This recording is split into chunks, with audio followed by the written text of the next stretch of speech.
All right, recording start. Hello, guys. So today I'm going to go over the build, the cowboy build. You'll be cosplaying me. This is the second time recording, so hope I don't sound aggressive. Yeah. So we'll start off with the archetypes. I'm using Hunter Invader. You could also go Hunter Gunslinger. Invader does require an item, and then you also have to go and like beat a hidden boss. Just plenty of guides for that, but yeah, you can run Gunslinger. Gunslinger's fine. That's what I did for most of my playthrough until I got an Invader, actually. This build works for solo or co-op, but I've also swapped out for Medic in 3-man teams just because the damage scaling, like the difficulty scaling for like 3-man multiplayer is kind of insane. 2 is okay, but 3 is 3 sometimes you need to you need the extra heal, like survivability for the bosses. Handler and Challenger are also pretty decent. If you run these as the prime and Hunter as the secondary, you get the reses, you get the second wins. Those are pretty good. This is not a class, this is not a class. I haven't leveled these two, so you guys can experiment with that. I don't believe Engineer is that great with this build, but yeah, I'll start with Hunter. I'll go down. I like Hunter's Mark. Especially in the higher difficulties, when you get ambushed, it can get a little dicey, it can get a little dangerous. But if you pop Hunter's Mark every time you hear the boom sound, like the music starts playing, so long as you're landing like crits, I mean, if you're not landing weak spots, right, and to extend the duration, I think you kill everything, with the 15% increased crit chance, like immediately. Yeah, so that's really good. If you're playing with a team, you mark them all for your team. Really good at clearing. Like if you're speed running dungeons, if it's like your 7th run, you're just trying to get that last item. Another thing you could substitute is Hunter Shroud. I don't particularly like it because it makes you invisible. It just doesn't feel very cowboy-y.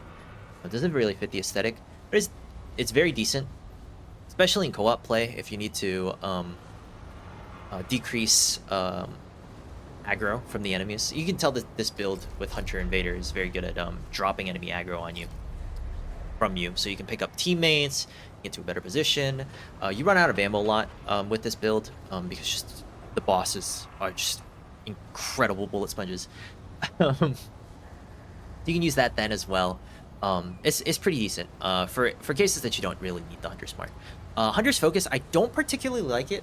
I haven't done extensive testing enough to say that I definitively don't like it, but I think if you were running this, if you were running Gunslinger as your secondary tree and you wanted to use Bulletstorm to make your lever action, to make all your guns fully auto, pretty much all your guns fully auto, Hunter's Focus is fine. It'll keep up DPS. You need to pace your shots a little bit because we don't have any points in handling in our traits, which I'll get to in a little bit later. But yeah, Hunter's Focus would work. Like honestly, you can't go wrong with any of these 3. It's fine. I'm gonna skip the perks really, or I guess I go through them really quickly because you can't change these. So like what you get is what you get. But Deadeye, 40% increased range damage, 15% weak spot damage. Like literally best gun perk in the game. Like you have to run Hunter somewhere if you're running a gun build, I think, or if you want to make a competitive gun build. Return to Spender. Yeah, you're spending a lot of bullets, so you know extra ammo is really good. Especially like I said, we do run out of ammo a little bit on boss fights.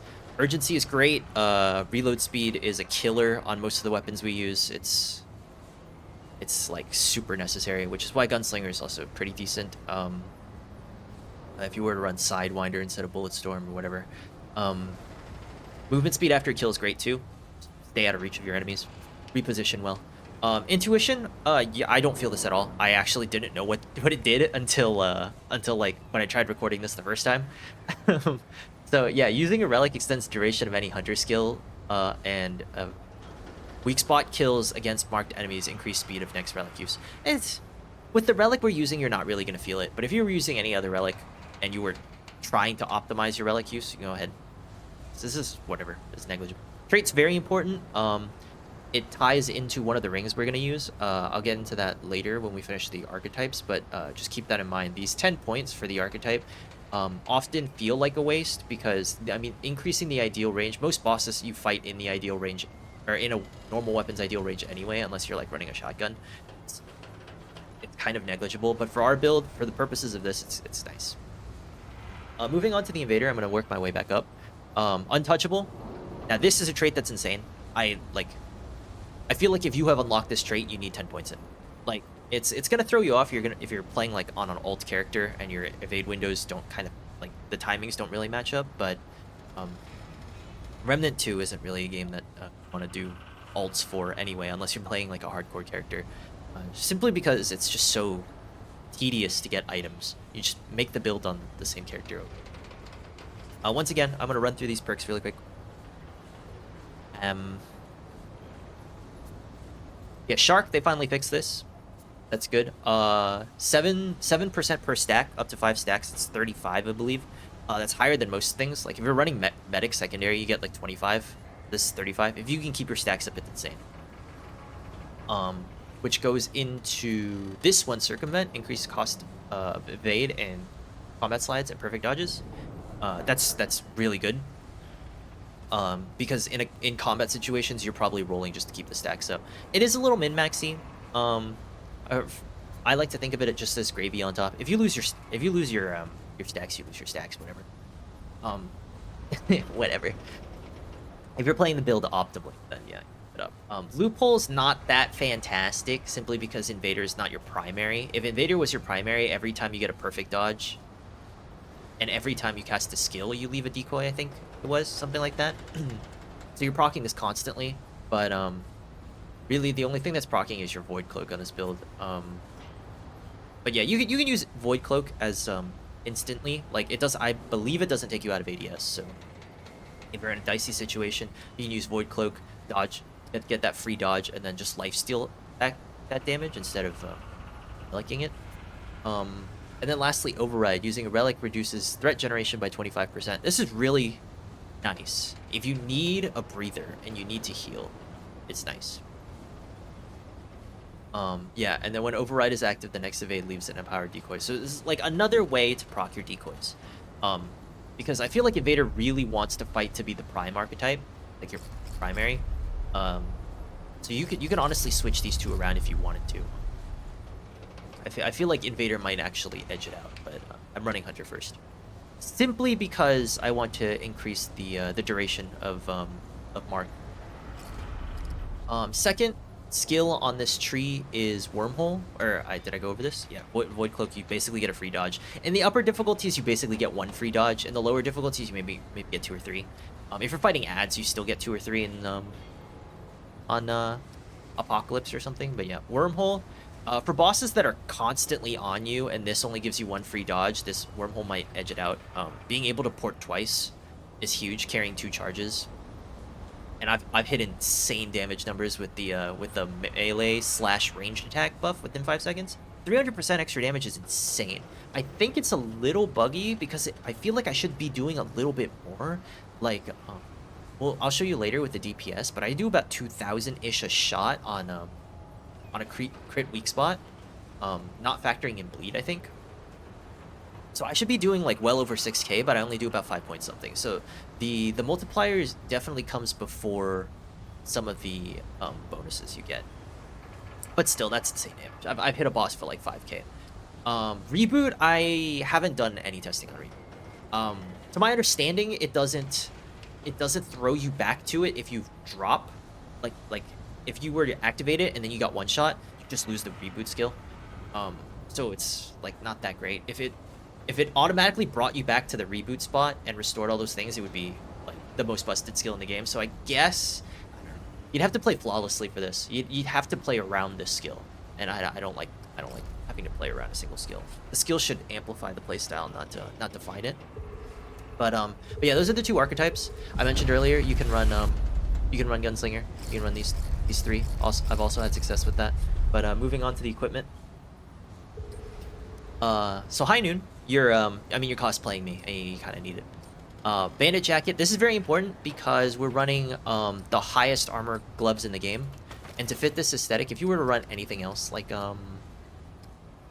if you were to run the High Noon duds, right, match the bandana, it shows the gloves Also, your weight goes up, but I mean, it shows the gloves. It's kind of bad. So if you were to run the Bandit jacket, you could run the highest armor gloves in the game. I think you could play around with this setup, to squeeze out a little bit more armor. But I mean, we hit 99 with a weight of 25, damage reduction by 42. I'm not sure if this game rounds up, if it calculates the decimal point, or if it truncates, but that's a huge amount of DR. Considering for the weight we're rolling. I think most builds that hit 25 weight only have about half this armor. Yeah, these pants are, you have to have these pants. Like, here, let me put on the High Noon Souls. You lose the bandolier. Like, you need the bandolier. Come on, bro. It's the aesthetic. And yeah, Archon gloves. These require the Archon to unlock. They're the highest armor per weight in the game, but they're really hard to unlock. You need to get like a bunch of prereqs. You need basically specific equipment in every single slot to unlock Archon. And then you have to actually go get the Archon yourself. So what I ran before that was the Leto Mark II. It's 2 points less. You're at 96. What? Oh, you're at 96 because it rounds up. We have a trait that increases the... We're running the engineer trait, so you need to rank up your engineer to 10 so you can put points in this outside of the thing. But yeah, armor effectiveness goes a long way. That's why you want to get the highest armor. Labyrinth Goblins. Yeah, so moving on to the Relic. I use Enlarged Heart. Solo play Enlarged Heart is the way to go. I really like the innate W speed. You're never caught... Like, if you're ever caught out, you could just heal immediately. It's a little bit of overheal, but it heals you to full. Relic capacity is halved, so it's not great in co-op because it uses your relic stack to pick up your allies. Though in the higher difficulties, if you're running co-op anyway, I recommend using Medic, which gives you relic speed use, and then I use the Resonating Heart. The overheal's like fantastic. I've used a little bit of the Void Heart, but I don't particularly feel like it's that great. If you don't have any of these... Oh, I guess I should speak about where you get these. Cast sells this one. I'm not sure where you get this one. This one you need the Ellipsis Torah ending for the from the Custodian. If you don't have any of these, Dragonheart is fine. Dragonheart's great. Like, it's... I would say Dragonheart is better than, like, a majority of these other hearts. These other relics. So just... Relic Fragments. I farmed all the mythics. All the good mythics. There is a weak spot mythic that you can swap out for the range damage, because range damage is pretty low, just 10% range damage across the board. Meanwhile, the weak spot one, I think it's 15%, but there are quite a few enemies in this game that don't have weak spot, so instead of swapping back and forth, I keep it on range damage. Moving on to the, I guess we'll move on to the bling first. So this is a bleed build. We use the Abrasive Whetstone. It's insane damage for bleed.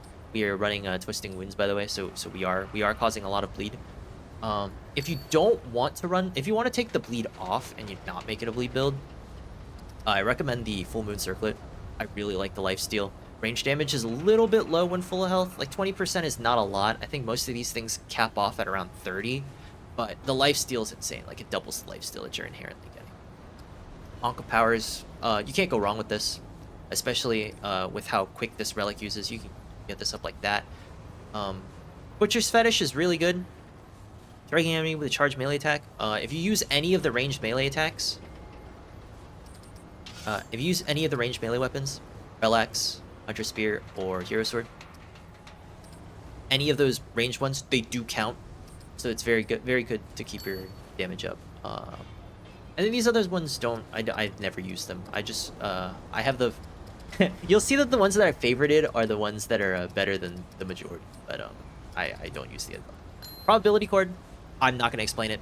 30% increased damage, 30% increased crit damage. You're critting like 75+% of the time. Like, once you unlock this from Root Earth, you essentially have 3 rank slots if you're running a DPS build. Burden of the Destroyer, cast sells this. You need to reroll. You just need to roll cast over and over again. There's only 2 ways to go about it. Port out of Ward 13, or in solo, port out of Ward 13. Set your clock forward 30 minutes. Set your system clock forward 30 minutes. I did them hourly. It doesn't really matter. You can set them back. You can set them up by days. It doesn't matter. And then travel back to Ward 13 and see if she sells it. probability, probability guard, the percentage chance of her generating this ring or any rings in general is super low. I played through 3 story modes and she still didn't sell it on my world. So I just started the second way of getting it. I just started jumping around from world to world on multiplayer and checking people's casts in their word 13. Finally, I was able to find one. But yeah, increases all damage dealt by 15%. That's all damage dealt. That includes your bleed, your burn, to my understanding. Correct me in the comments. Decreases ideal range of all firearms by 25%. So that is a bit of a kicker. However, what I said earlier about this trait, the hunter trait, archetype trait, increases your range by 6 meters. This is flat. This is a percentage. Now, there are 2 ways this goes about it. Either the trait procs first and you get an increased range, increased ideal range of 6 meters. So for the Wrangler, it would be 31. 25% of that, of 31 is 6.5. So you're only losing 0.5 meter ideal range. Now, inversely, right? Like the other, on the other hand, not inversely. On the other hand, if it subtracts, if it takes 25% of the 25 and then you add 6 meters, you actually gain damage range from the trait in the hunter. So if you're running hunter, which this build needs to be running hunter, you're running this ring. There's no ifs, ands, or buts. Like, this ring is, to get this ring is extremely hard, but it is like, the synergy is just like immeasurably strong. Now to the last 2, these are your ring slots that you swap out depending on what you're doing. I run Vestige of Power.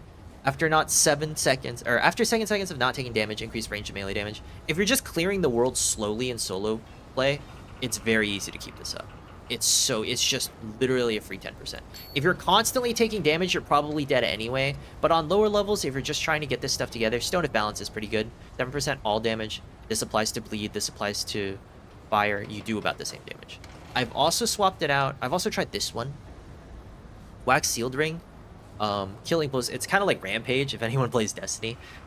Killing blows increase range and melee damage by 4%, stacks up to 13 times, or stacks up to 3 times, which goes up to 12, not 13. Which is slightly more damage, but the upkeep of this is really hard. Like, you need to kill 3 enemies.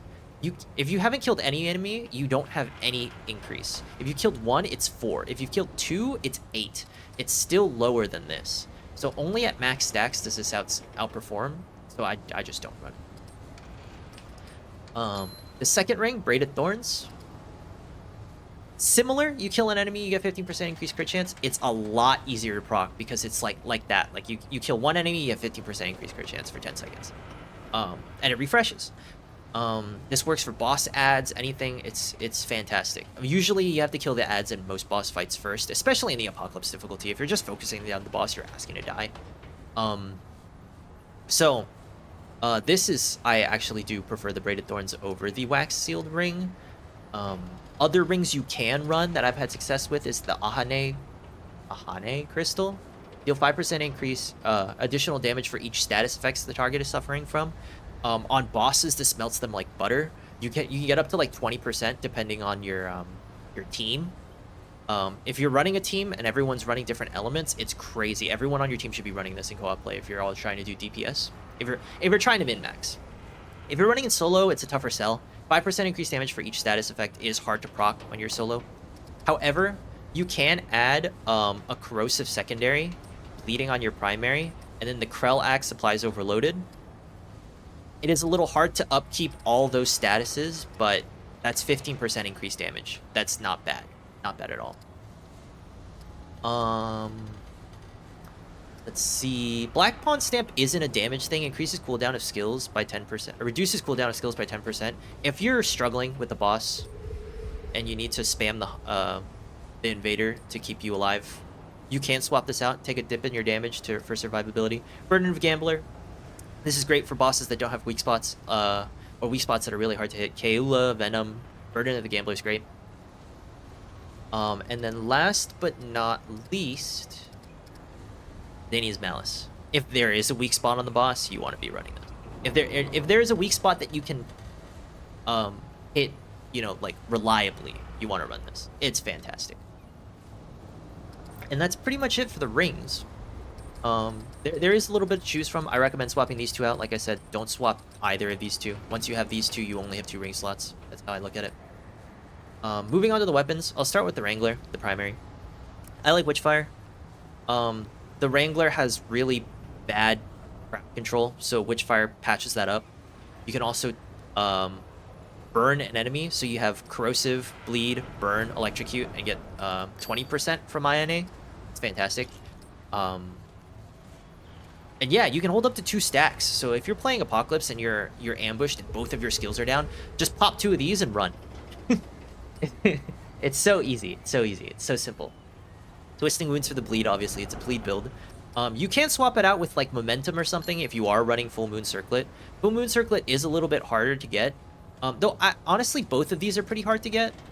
Even the Butcher's Fetish is kind of hard to get. So you need Cast to roll this to buy it. This, you need a Blood Moon in the Imperial Gardens on Yusha. And I don't remember what the Butcher's Fetish was. But, like, I mean, Ankh of Power you get from just playing through the game. It's decent. Just run that for now if you're... In which case, you can go ahead and run Momentum on this. Here, let me open it up. You can run... I wouldn't run Slayer. I would Time Wave. Yeah, you could run Time Wave if you want to keep them in your fire for longer. But yeah, you could run Ghost Shell, right? Consecutive weak spots. Pretty good. And you can run Momentum, which is every time you score a crit, increases your crit chance and crit damage. Probably between Momentum or Ghost Shell. Momentum, I think, is a lot easier to get than Ghost Shell because Ghost Shell requires you to actually complete one of the Geisha stories. Momentum, I believe, is just from one of those red enemies. I forgot what they're called. Moving on to the melee weapon, like I said, being able to apply shock is really good. Being able to have a throwing melee weapon is really good. The modifier, right? The mutator that I run is transference. Melee hits generate 5% of max ammo. I wouldn't recommend dumping your corrupted luminite on this. It only lowers the cooldown. It's not that great. It drops it from 10 to 5 seconds. You're not meleeing like crazy. It's like, oh, I'm out of ammo, and like the boss is in it. Like I can hit the boss right now. You just throw one of these. Shock damage is nice if you're running a Nae, or yeah, you could run the spear. Works the same way. Throw on transference, generate some ammo. I have Assassin's Dagger here as well, because it does apply bleeding, just to capitalize on bleed build. I don't recommend using this. Is not a tanky build. I wouldn't recommend using this on higher difficulties. If you're playing through Survivor, maybe if you're playing through on Veteran and you want to commit to the bleed stuff, go ahead. Assassin's Dagger, pretty good. Requires the Tribunal dungeon to spawn, but instead of finishing the Tribunal, you just take the thing back to Nimue and then you get this. This is a hidden item on Yesha, and then this is from killing the Huntress on Luxem. So those are the 3 you choose from. Your secondary is probably the highest wiggle room in this build. So I run the Silverback, generally speaking. The Extender isn't the greatest mutator on it, but it increases your magazine capacity by 40%, which effectively gives you 2 more bullets in the magazine. 7 bullets over 5. It's not that big of an increase, but I like the reload speed, considering this weapon reloads 1 bullet at a time, kind of like the lever action. So the faster you reload, the faster you can go back to shooting, essentially. Sometimes you just need 1 or 2 more bullets in the chamber and you can finish something off. I like Song of Aether. There are a lot of flying enemies that like swarming you in this game. You pop this on the ground, you pop this at one of them, they all just explode. I was fighting the final boss, where he summons like a bunch of those orbs. Song of Aether pops them all immediately. So if you're playing on Apocalypse, don't think that, oh, I have 2 single target damage weapons. Like Song of Aether is insane. And then the slow, like it doesn't slow. It slows most things. It won't slow something like a big bad boss. Like if you're fighting the final boss of this game, it's not going to slow him. But it does apply the damage dealt. And I think it does slow them, but to a very, very small degree. So Song of Aether is the way. If you get jumped, both your abilities are down, pop Song of Aether, switch this, pop Witchfire, start spamming. They're bleeding, they're burning, they're moving slow, they're sitting in it, they're dead. Bolt Driver. I personally am not a fan of Bolt Driver, actually. Now, don't kill me. Nobody kill me here. I really like the aesthetic, because the cylinder comes out and spins when you charge it. Tremor is really good on it because it is another one of those things that kind of struggles killing ads. So you need something that does AoE. So with this, you can Tremor, Witchfire, and then just run away or whatever. Supercharger, I think it's a must for any fusion rifle. And yeah, that's pretty much it. It's not too impressive. The double barrel is fantastic. I put Blood Draw on it to pull things into its ideal range. It also complements the bleed build. If you're doing a complete bleed build aesthetic, I would go Assassin's Dagger and then double barrel. Transpose isn't a great mutator. I just ran out of mutators. I'd probably put Extender on it, really. Or I don't know, anything that increases its reload speed would be nice. Meridian. Oh, I guess I should talk about this. This is from the Water Heart puzzle. This is from Losum, the safe in the Nightweaver Asylum. Meridian also from Losum. In one of the, it's a rare spawn in one of the sewer dungeons. I don't use Meridian very often, but that's because I mostly play co-op now after having completed 2 stories solo. But yeah, it does splash damage. It can't weak spot, but it's huge splash damage. And Harmonizer, I think, is the way to go for the mutator on this one. It generates so much mod power for your stow weapon if you have it maxed out, just because it hits multiple targets with the explosion. I don't think it's that great with Twisting Wounds Wrangler, though, simply because you need to run Witchfire for the AoE. I guess you could swap Witchfire out for something else. You could swap it out with corrosive rounds because you don't need Witchfire to kill ads anymore if you're running Meridian. That's something to play with. Haven't done that myself because my corrosive rounds is on my MP60. You unlock this super early, right? It's Ward 13. You use the flashlight to get the key out of Ward's chest, and then you just go run and grab it. It's so good. The reload sucks, but you throw on corrosive rounds with this and momentum. Most people run flaming rounds Bandit, and I've tried that too. I think it's negligible. I think you could run either or. It's personal preference. I just like how corrosive rounds makes the gun look. But yeah. Increases your range crit chance by 15%. Momentum, when this weapon scores a critical hit, increases crit chance and critical damage by 3%. You're critting all, like, after your initial burst of like 5, you're probably critting every single man. And because the reload on this sucks, you definitely want to run some ammo modifier. Because when you proc it, it immediately reloads your weapon magazine. There's that. That's pretty good. And that's pretty much it. I don't use anything else. Cube gun. It's memey. It doesn't fit the aesthetic. Enigma. Hellfire's not bad. I just find that it's hard to justify using Hellfire when you can use the MP60. Nebula's pretty good. I just don't like the look of it, but the mod is insane. You can solo so many bosses by just running away from them. I watched a Nightweaver build where you could just pop Nebula and let your let your locusts kill them, which is fine, which is great. Like, it matches the aesthetic too. You're a cowboy, you summon locusts. Rune Pistol's very fun to look at, very good support weapon. It's it doesn't feel like it does too much damage. I don't like using any of these weapons. These two, what are they called? The Nerude weapons? They look like tumor guns. Rusty Repeater's a meme. Sorrow. Not a huge fan of Sorrow. I also don't like the Western Classic. I find it shoots too fast and it kicks too hard. I infinitely prefer the Model 500.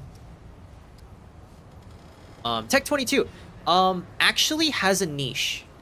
So it's actually quite comparable to the MP60, and you reload so much faster. So it's just personal preference. If you don't like, I know some people don't like the reticle. Right? This reticle. It's kind of hard to land shots from far away. Right? You see how I'm hitting some. You switch to the tech. I think I only missed like 2 or 3 there, as opposed to like 5. So tech's not bad. And yeah, that's pretty much it. For bosses, depending, I usually swap between these two. I don't really touch these 3, but I have played with them and they're not bad. As for the primary, it's for the bleed build. It's definitely the Wrangler. If you're running full moon, or if you're running Ankh, like I said, you could justify other weapons. Merciless is not bad. It also does bleed though, and it does require you to kill the Ravager. So, you know, you probably wouldn't run this. Huntmaster, the bolt action is fantastic. I really like this. I use Ghost Shell on it.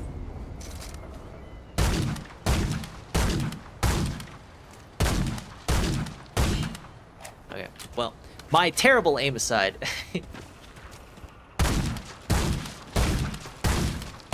It's huge damage. I would pair this up with the Meridian, because this requires a lot more loving in terms of killing ads. I have Firestorm on this, but like I said, Firestorm is a little volatile. It tracks you down and just kills you. Black Maw, very, very good. The only weapon in the game that looks good with the Narud weapon mod. It just looks sleek. It doesn't look like a tumor. I have Bullet Weaver on this, increases fire rate. I have Overflow, increases fire rate. It's basically an LMG. You could run Bandit on it as well. I believe Bandit is probably better. I have the Royal Hunting Bow. I never use it. It just looks pretty. It's good use for time lapse. Coach Gun, another weapon that fits the aesthetic. Right? That's crazy damage. 2.7, not bad damage. But it doesn't kill ads. It struggles to kill ads. So I have Voltaic Rupture. Shoot this thing. Shoot it once. Overcharge it. Look at that tick. If you're in a small room or a hallway, shoot it at a wall so it bounces back. That. Pretty good. It's not a bad weapon. Spore Bloom's also nasty. This requires beating the game on Veteran, I believe it was. Slayer reloading increases damage in this weapon's next shot by 20%. You could run this on the double barrel too, like this Mutator. But I run it on Spore Bloom just because Spore Bloom reloads every single shot, so you're getting a lot more use out of it. The reload totally like hucks you though. But I mean, you're hitting fantastic damage. And then for Spore Bloom, you probably want like Meridian or Bolt Driver or something to clear ads. But yeah, that's the build.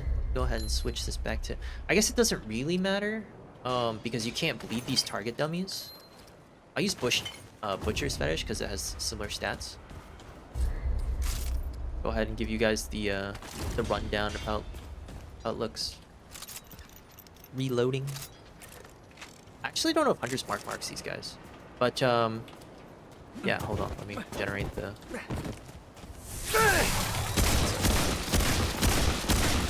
So you're hitting 2.5k, right? And it's not the bleed build, right? I didn't proc Butcher's Fetish. The bleed build would be something similar to this.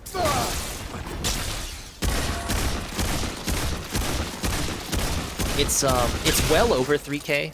It's just because we had to refresh the sharks and we had to throw our axe. The damage numbers is off. But yeah, you're doing a lot more damage. It sucks that these targets don't show you bleed. But yeah, you're hitting 3k. Trust me. You might even be pushing 4. Here's the revolver.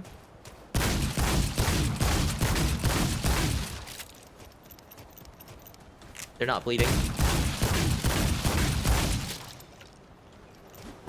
Alright.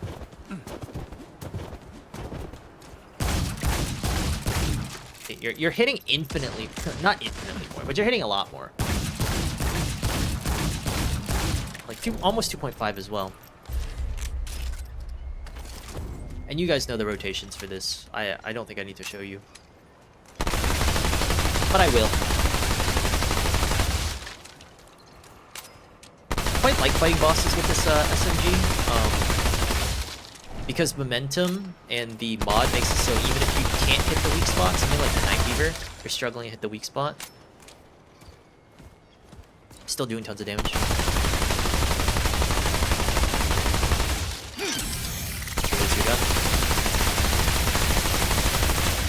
DPS isn't that fantastic, but like I said, you're not running the SMG unless you're in those edge cases. And also, we weren't running Braided Thorns. We weren't proccing Braided Thorns because they're test dummies. But yeah, that's pretty much it for the build. Thanks for watching. And yeah, let me know if you guys like this, or if you found success doing anything else. Or doing any other, like, I don't know, you're running like Hero Sword, you're running Rangefinder, and you're like, oh, this is infinitely better. Let me know.